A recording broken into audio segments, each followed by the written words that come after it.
warahmatullahi wabarakatuh. Salam sejahtera untuk kita semua. Perkenalkan, nama saya Nurmila Sari, dosen program studi akuntansi Universitas Gamakpa Palembang. Dalam kesempatan ini, saya akan menjelaskan tentang teknik pengajaran saya melalui metode DIA, Delivery, Instruction, dan Assessment, pada salah satu mata kuliah yang saya ampu, yaitu mata kuliah kewirausahaan dengan bobot 3 SKS. Sebelum lebih lanjut, saya menjelaskan tentang teknik pengajaran saya akan menjelaskan deskripsi singkat mata kuliah kewirausahaan. Mata kuliah ini mempelajari tentang konsep dan prinsip kewirausahaan, menciptakan, mendesain kreasi, dan memilih model bisnis yang unggul dengan pertimbangan keuangan dan pemasaran untuk menjalankan bisnis. Pada mata kuliah ini diharapkan mahasiswa mampu mencapai capaian pembelajaran mata kuliah, yaitu diharapkan mahasiswa mampu menjelaskan konsep dasar dan proses kewirausahaan, mampu menjelaskan fungsi dan model, peran, ide, dan peluang wirausaha, mampu menjelaskan pengelolaan usaha dan strategi kewirausahaan, mampu menjelaskan kompetensi, inti, dan strategi bersaing, mampu menjelaskan dan menganalisis studi kelayakan bisnis, dan mampu menjelaskan etika bisnis.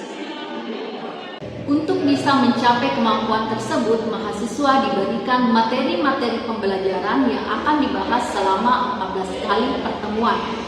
Antara lain yaitu yang pertama, konsep dasar kewirausahaan dan kewirausahaan, proses kewirausahaan, fungsi, model, peran, ide, dan peluang dalam kewirausahaan, pengelolaan usaha dan strategi kewirausahaan, kompetensi inti dan strategi bersaing, analisis bisnis dan studi kelayakan bisnis, dan etika bisnis. Adapun buku referensi yang saya gunakan pada mata kuliah kewirausahaan ini yaitu buku Kewirausahaan Dr. Suryana MSI penerbit Salemba 4 dan Kewirausahaan Kiat dan Usaha Proses Menuju Sukses. Itulah tadi deskripsi singkat mata kuliah kewirausahaan, kemampuan yang diharapkan, serta materi-materi pembelajaran yang akan saya berikan pada mahasiswa selama 14 kali pertemuan di luar mid semester dan final. Selanjutnya saya akan menjelaskan tentang teknik pengajaran saya melalui metode DIA. Yang pertama, delivery. Bagaimana cara saya menyampaikan perkuliahan kepada mahasiswa? Dalam menyampaikan mata kuliah ini tentunya saya berdasarkan dengan RPS, rencana pembelajaran semester, dan bahan ajar. Saya menyampaikan materi kepada mahasiswa melalui metode ceramah, diskusi, dan presentasi. Sebelum saya menyampaikan materi, terlebih dahulu saya biasanya memberikan motivasi kepada mahasiswa untuk terus belajar dan mengembangkan diri. Tidak lupa juga saya menyampaikan visi misi program studi akuntansi dan Universitas Gamakpa Palembang. Materi saya sampaikan dalam bentuk PowerPoint. Saya menjelaskan materi tersebut. Mahasiswa juga bisa menanggapi tentang materi yang saya berikan agar capaian yang diharapkan dapat tercapai. Yang kedua adalah interaction. Bagaimana saya berinteraksi dengan mahasiswa. Di dalam perkuliahan saya ada beberapa saluran komunikasi yang saya gunakan. Yang pertama, di dalam kelas. Saya selalu mengajak mahasiswa untuk berpartisipasi aktif dalam bertanya, mengemukakan pendapat, menanggapi terkait dengan materi-materi yang saya berikan agar pembelajaran dapat berjalan secara komunikatif dan dua arah. Yang kedua, saya menggunakan Google Classroom untuk mengupload bahan materi pada setiap pertemuan dan memberikan tugas di Classroom. Yang ketiga, saya juga menggunakan grup WA sebagai sarana untuk berdiskusi di luar kelas. Yang terakhir yaitu asesmen. Bagaimana saya menilai mahasiswa? Tentunya sebagai seorang dosen, kita menilai mahasiswa harus secara objektif. Di pertemuan awal perkuliahan, saya menjelaskan kontrak perkuliahan kepada mahasiswa agar mahasiswa memahami betul poin-poin apa saja yang harus mereka laksanakan. Di dalam kontrak perkuliahan memuat tata tertib pelaksanaan perkuliahan. 80% kehadiran adalah salah satu syarat untuk mengikuti final test. Adapun bobot penilaiannya yaitu tugas 25%, kuis 25%, mix semester 25%, dan ujian akhir semester 25%. Saya juga memberikan poin tambahan kepada mahasiswa yang sangat aktif dalam diskusi, dalam presentasi pada saat pembelajaran. Tentunya ini semua dilaksanakan agar mahasiswa dapat membuat perencanaan yang matang dan strategi-strategi apa yang harus mereka lakukan untuk dapat mendapatkan nilai yang memuaskan. Berikut adalah video pengajaran saya pada mata kuliah kewirausahaan. Bismillahirrahmanirrahim. Assalamualaikum warahmatullahi wabarakatuh. Waalaikumsalam warahmatullahi wabarakatuh. Selamat siang semuanya. Siang. Bagaimana kabarnya hari ini? Baik. Oke. Alhamdulillah. Alhamdulillah. Sudah siap mengikuti mata kuliah kewirausahaan? Siap. Ya, ini adalah pertemuan pertama kita. Sebelumnya Ibu perkenalkan diri dulu. Nama Ibu Nurmilasari, SE, NPD. Kita akan bertemu selama kurang lebih 14 kali pertemuan. Jadi ini adalah kode mata kuliahnya 40301, SKS-nya 3 SKS. 3 SKS ya. Deskripsi singkat mata kuliahnya saya jelaskan dulu. Mata kuliah kewirausahaan ini mempelajari tentang konsep dan prinsip kewirausahaan untuk menciptakan, mendesain kreasi dan model bisnis yang unggul dengan pertimbangan keuangan dan pemasaran untuk menjalankan bisnis.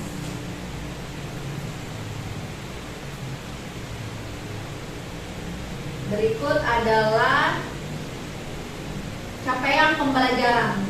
Jadi selama kalian mempelajari mata kuliah kewirausahaan, ini adalah capaian-capaian nanti yang akan kalian diharapkan kalian mampu ya. Yang pertama yaitu mampu menjelaskan konsep dasar kewirausahaan dan proses kewirausahaan, mampu menjelaskan fungsi dan model peran ide dan peluang wirausaha, mampu menjelaskan pengelolaan usaha dan strategi kewirausahaan, mampu menjelaskan kompetensi inti dan strategi bersaing, mampu menjelaskan dan menganalisis studi kelayakan bisnis, dan yang terakhir mampu menjelaskan etika bisnis.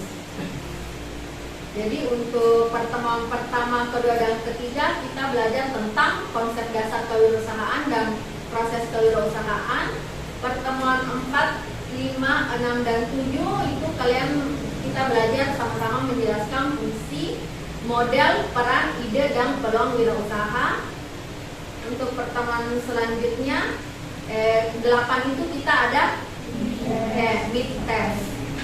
Pertemuan 9, 10, dan 11 membahas tentang pengelolaan usaha dan strategi kewirausahaan.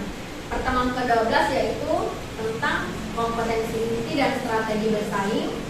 13-14 yaitu menjelaskan dan menganalisis studi kelayakan bisnis. Dan yang terakhir untuk pertemuan ke-15 yaitu menjelaskan tentang etika bisnis. Selanjutnya pertemuan 16 kita ada final test. Oke, itu tadi. Kita ke kontrak perkuliahannya dulu. Jadi untuk kontrak perkuliahannya itu ada 16 kali pertemuan ya. 14 kali pertemuan saya akan memberikan materi-materi pembelajaran yang telah saya jelaskan tadi. Untuk pertemuan 8 mid semester dan yang terakhir itu adalah final sesuai dengan kalender akademik. Oke, untuk saya akan jelaskan dulu bobot penilaiannya. Oke, untuk di bobot penilaian. Jadi fungsinya apa? Saya jelaskan semuanya supaya kalian ada strategi. Oh, saya ada strategi untuk mengikuti semua mata kuliah. Karena ini kurang lebih ada 14 kali pertemuan di luarnya itu pertemuan ke-8 sama 16 di semester sama final test. Jadi untuk kehadiran saya harap semuanya rajin ya, rajin ke kampus untuk mengikuti mata kuliahnya, materinya. Syaratnya itu adalah 80% berhadiran. Jadi saya mohon semuanya nanti sehat-sehat semua untuk ikut mata kuliah. Kurangi isinya ya. Untuk tugasnya itu 25%, kuis 25%, mid test 25%, dan final test 25%. Jadi semua nilainya itu sama ya, porsinya sama tiap tugas, kuis, mid sama final. Jadi jangan lagi beranggapan, oh oke, saya untuk tugas tidak usah untuk tugas. Nanti saya andalkan adalah nilai mid atau nilai final. Itu salah ya. Semuanya harus sama, porsinya sama. Nah, kita ke materinya dulu. Kewirausahaan. Kata kewirausahaan pasti sering kita dengar tiap hari ya. Sering sekali, apalagi sekarang anak muda sekarang yang sudah belajar dagang, berwirausaha sesuai dengan visi misi Lamapa Poleono, Universitas Lamapa Poleono, di mana visinya itu untuk menghasilkan sumber daya manusia yang profesional dan berjiwa entrepreneurship. Jadi sangat sesuai dengan mata kuliah kita dengan kewirausahaan. Saya juga mau mahasiswa saya, kalian semua sudah mengubah mindset kalian. Kalau dulu setelah saya kuliah kita mau cari kerja kan, karena setelah dapat ijazah mau cari kerja. Ubah mindset kalian. Mindsetnya berusaha untuk menciptakan lapangan kerja. Enak kan kalau punya usaha sendiri. Jadi kalau punya usaha sendiri itu sekecil apapun usahanya, yang jadi bosnya atau pimpinannya adalah kita sendiri. Jadi kita yang mengatur waktu, mau bangun jam berapa, tapi tetap ya yang namanya usaha harus apa ya? Harus on time. Misalnya punya toko, buka toko lebih pagi dibanding orang lain. Kata kewirausahaan itu berasal dari entrepreneurship. Kalau orang yang menjalankan wirausaha itu disebut dengan apa? Wirausaha atau entrepreneur. Jadi bedakan kewirausahaan sama wirausaha. Kalau kewirausahaan artinya kita yang melakukan usaha. Prosesnya kan? Prosesnya kewirausahaan. Kalau wirausaha orangnya, kitanya yang melaksanakan usaha. Entrepreneurship adalah suatu kemampuan untuk mengelola sesuatu yang ada di dalam diri kita untuk dimanfaatkan dan ditingkatkan agar lebih optimal sehingga bisa meningkatkan taraf hidup di masa mendatang. Itu adalah istilah dari entrepreneurship. Jadi sekarang mulailah berpikir, setelah lulus saya akan buka usaha apa. Jangan bilang, oh buka daftar di sini. It's okay, tidak apa-apa kalau kita apa bilang, oh ibu saya mau melamar pekerjaan di sini. Tapi alangkah baiknya juga kita sudah memikirkan ya, oh setelah saya kuliah saya mau dagang ini. Contoh misalnya, karena kan di daerah kita di Sopeng ini sudah banyak wirausahaan ya. Saya lihat juga ada kakak senior kalian yang selesai kuliah dia buka wirausaha. Jadi dia saya nggak lihat dia kayak daftar ikut ini, tapi dia bikin usaha sendiri. Ada yang tahu contoh wirausaha yang ada di sekitar kita? Contohnya usaha laundry. Ya banyak ya di Sopeng lumayan. Sekarang juga banyak saya lihat usaha kafe, makanan makanan ringan, cemilan. Biasa juga orang bertanya kan, kalau mahasiswa kita kan nggak punya modal itu. Kira-kira apa yang kita manfaatkan kalau nggak punya modal? Misalnya kita, oke, Kak bilang pinjam di bank. Kalian kan masih usia yang belum bekerja ya, masih mahasiswa. Jadi tentunya kalau yang pinjam di bank kayaknya belum ya, belum pinjaman. Maksudnya itu kita kan nggak ada ibu modal untuk bikin misalnya tempat atau ambil kios. Kalian bisa memanfaatkan apa? Benar, sosial media. Untuk perempuannya bisa jualan baju di online, itu kan nggak pakai modal ya? Pakai sih modal apa? Kota, oke, itu kan modal kota. Tapi kan lebih banyak juga kan kalian posting. Nah, jadi penting dimanfaatkan.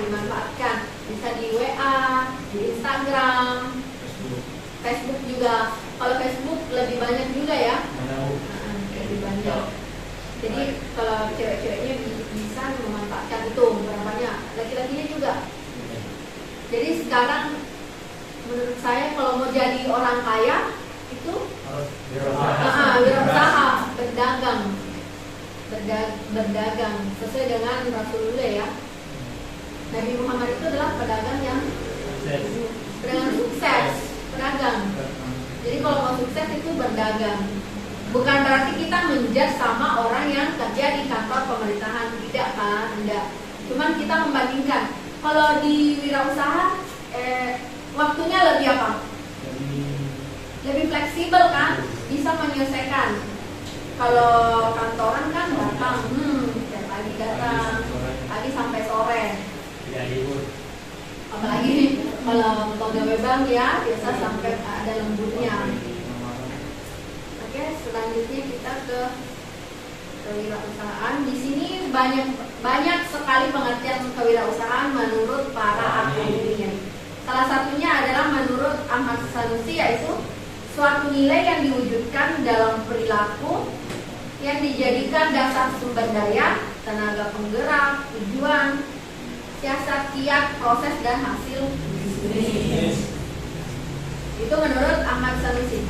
Nah, ini Ibu akan perlihatkan lagi menurut Peggy Landing dan Charles Carter. Artinya adalah kewirausahaan adalah suatu usaha yang kreatif yang membangun suatu value dari yang belum ada menjadi ada dan bisa dinikmati oleh orang banyak. Value itu berarti apa? Nilai. Ada value-nya, ada nilainya.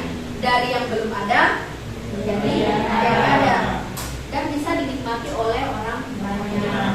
Jadi itu dulunya tidak bernilai, tapi setelah diolah ada nilainya dan bisa dinikmati. Ini juga yang menarik menurut Draper, kewirausahaan adalah kemampuan menciptakan sesuatu yang baru dan berbeda.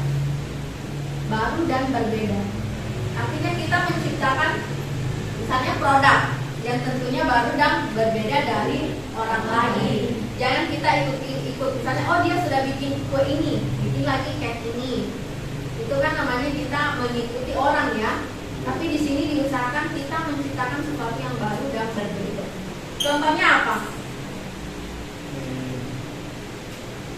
Bolu cuke. Oke, bolu cuke. Oke, yang terakhir menurut Draper, kewirausahaan adalah kemampuan menciptakan sesuatu yang baru dan berbeda. Jadi ada produk sesuatu yang baru dan berbeda. Artinya kita bikin produk yang beda dari orang lain. Artinya unik. Dan tentunya mempunyai nilai jual. Nilai apa? Nilai jual. Nilai jual yang tinggi. Nah, kira-kira contoh wirausaha apa yang menurut kalian kalau di kota kita itu cocok, yang bagus kita kembangkan, yang jarang orang belum bikin produk tersebut. Misalnya di luar kota belum ada produk ini. Oke, siapa namanya? Sarul Ramadan. Kira-kira Sarul Ramadan mau dia punya usaha apa? usaha kosmetik. Contohnya apa? Bedak lotong. Ada yang tahu bedak lotong itu apa? Oh, lulur ya? Lulur khas Bugis. Lulur khas Bugis yang produk ini nggak akan ditemui di daerah lain ya. Di daerah lain nggak ada. Bedak lotong itu kayak lulur, warnanya kalau lotong kan warna hitam ya. Menarik tidak kalau kita jual? Menarik ya, walaupun namanya bedak lotong tapi hasilnya untuk pendidikan. Jadi namanya saja yang bedak lotong tapi hasilnya untuk pendidikan, menjelaskan. Itu tadi contoh usaha-usaha ya yang bisa kita bikin, kita kembangkan. Jadi saya mau nanti kalau setelah selesai mata kuliah kewirausahaan ini, kalian nanti bisa mengembangkan diri kalian bikin usaha apapun yang kalian suka, yang sesuai dengan passion kalian. Jangan bikin usaha yang tidak sesuai dengan passion kalian, tidak sesuai dengan apa yang kalian minati. Misalnya cowoknya mau bikin usaha kuliner, tapi dia tidak bisa masak, tidak bisa juga kan? Karena beda kan? Beda kalau misalnya, oke, kalian misalnya punya modal banyak, ambil chef misalnya. Tapi kalau kalian memang yang nggak ada jiwa masaknya, itu beda ya. Nah, beda sekali kalau kita punya passion. Oh, saya memang senang masak, jadi kita bisa mengembangkan. Oh, bikin ini. Oke, lanjut ke hakikat penting kewirausahaan. Jadi di sini setelah dari ada saya kasih pandangan menurut ahli ini kewirausahaan adalah, kita lanjut membahas tentang hakikat penting kewirausahaan. Yang pertama, kewirausahaan adalah nilai yang diwujudkan dalam perilaku yang dijadikan dasar sumber daya, tenaga penggerak, tujuan, siasat, kiat, proses, dan hasil bisnis. Yang kedua yaitu kewirausahaan adalah kemampuan mendapatkan sesuatu yang baru dan berbeda. Kewirausahaan adalah proses beberapa kreativitas dan inovasi dalam memecahkan persoalan dan menemukan peluang untuk memperbaiki kehidupan atau usaha. Selanjutnya, kewirausahaan adalah nilai yang diperlukan untuk memulai dan mengembangkan usaha. Kewirausahaan adalah proses dalam mengerjakan sesuatu yang baru dan berbeda yang dapat memberikan manfaat serta nilai lebih. Yang terakhir adalah kewirausahaan adalah usaha untuk menciptakan nilai tambah dengan jalan mengombinasikan sumber-sumber melalui cara-cara baru dan berbeda untuk memenangkan persaingan. Sampai di sini paham? Jadi untuk pertemuan ini kita bahas dulu apa itu kewirausahaan, konsep dasarnya bagaimana, apa itu wirausaha, bagaimana sih kita memikirkan juga usaha-usaha yang sebagai mahasiswa, usaha-usaha apa nanti yang akan kalian jalankan. Didefinisikan kewirausahaan sebagai kemampuan kreatif dan inovatif untuk menciptakan sesuatu yang baru dan berbeda, create new and different ya, yang dijadikan sebagai dasar sumber daya, tenaga penggerak, tujuan, siasat, kiat, proses, dan perjuangan untuk menghadapi tantangan hidup. Ya, sampai di sini paham ya apa itu kewirausahaan? Oke. Jadi nanti kalian cari sendiri dari bukunya, sumbernya. Ibu pakai kewirausahaan, kiat dan proses menuju sukses, banyak ada di perpustakaan, banyak buku kewirausahaan, ada juga di perpustakaan daerah. Silakan cari, banyak referensi. Jadi kita bisa diskusi lagi tentang kewirausahaan. Ada pertanyaan sampai di sini? Sudah jelas semuanya? Oke, sampai untuk pertemuan pertama kita cukup sampai di sini. Insyaallah kita ketemu di pertemuan selanjutnya. Kita akan membahas tentang ciri karakteristik dari kewirausahaan. Terima kasih. kasih. Assalamualaikum warahmatullahi wabarakatuh. Waalaikumsalam